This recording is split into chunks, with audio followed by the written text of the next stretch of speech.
One of the reasons we need a National Royal Commission into our pandemic response to look at what we've learned. And one of the things we ought to do is have pretty well similar matching emergency powers across the states. And I would have thought we've seen right across all the states, including Victoria, that there's too much power placed in the government in this case, that if you're going to have emergency powers, surely they should come back to the Parliament at least regularly for some sort of authorisation. And surely the ultimate power, rather than being invested in a chief health officer or a particular minister, ought to be in the cabinet.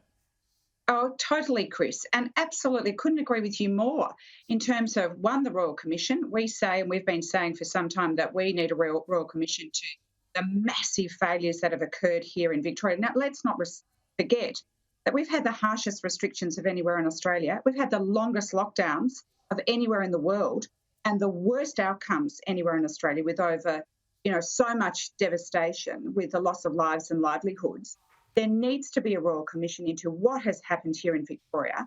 But to go to your point about, the powers, these powers have just been extreme, but this legislation will give the Premier even further powers.